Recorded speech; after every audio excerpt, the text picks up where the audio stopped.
समस्याओं से अपना रास्ता बना लेना है।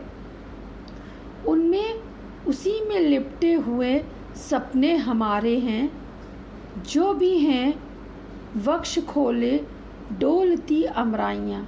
और हमारे जो सपने हैं वो उसी हवा के साथ में हमें आनंदित भी कर रहे हैं। बच्चों, जब ठंडी हवा चलती है तो हवा मन को कितना सुकून, कितना आनंद देती है ना।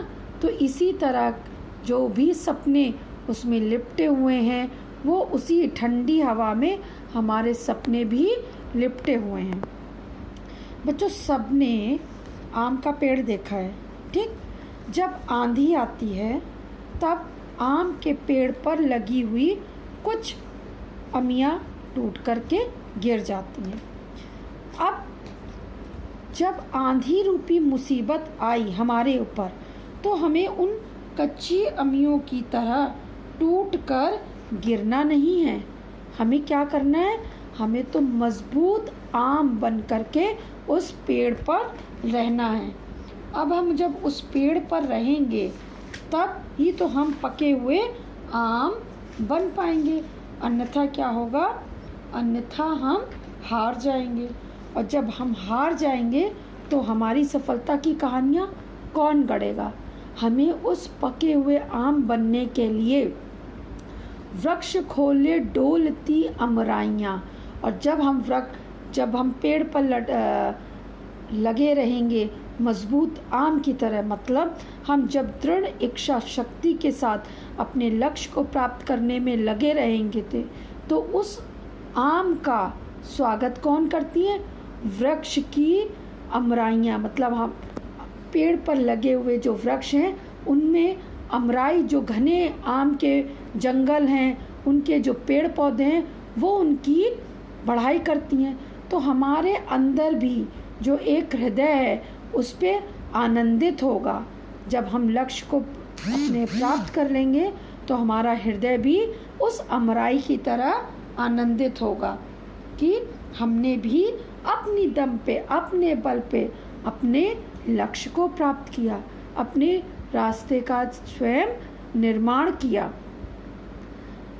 गर्व से आकाश थामे ताड़ के ये पेड़। बच्चों, आपने ताड़ के पेड़ देखे होंगे, नहीं तो नारियल के पेड़ देखे होंगे या खजूर के पेड़ देखे होंगे। वो कितने ऊंचे होते हैं, ऐसे लगता है वो गर्व कर रहे हों कि हम तो जाकर के आकाश को छू लेंगे, है ना। और अगर उनके हिलते हुए पत्तों को देखें तो लगता है कि वो कोई झालर बनी हुई है। और अगर आपने कहीं बाहर निकल करके आप देखिए, जहाँ पर लगातार सामने अपनी दृष्टि से, तो एक स्थान आपको ऐसा दिखेगा कि लगेगा धरती और आसमान मिल रहे हैं। मतलब आसमान झुक करके नीचे चला आया और धरती और आसमान एक जगह मिल रहे, उस स्थान को क्षितिज कहते हैं।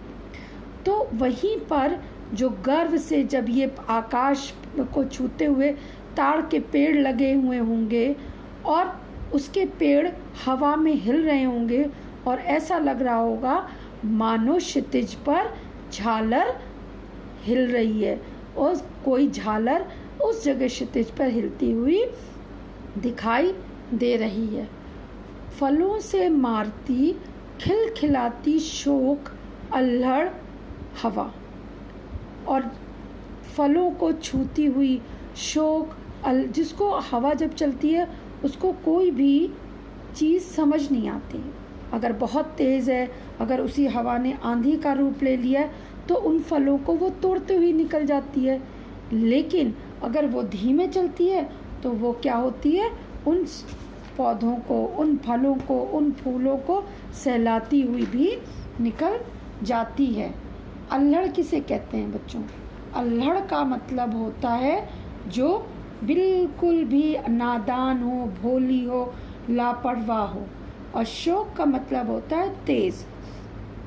तेज़ चलने वाली चंचल हवा जब चलती है और तब ऐसा लगता है कि गायक मंडली ने अपने मगन होकर के वो एक नृत्य कर रही हो, गीत गा रही हो, और उसी समय अगर काले घने घने मेघ भी आ जाएं तो ऐसा लगता है उन बूंदों के साथ में बहुत सारे असंख्य बूंदों की रिमझिम जब शुरू हो जाती है, टिप टिप शुरू हो जाती है, तो ऐसा जान पड़ता है कि उन बूंदों से असंख्य वाद्य यंत्र बजने लगे हों और वाद्य यंत्र अपनी ताल मिला रहे हों, हमारी खुशियों को अपनी ताल दे रहे हों।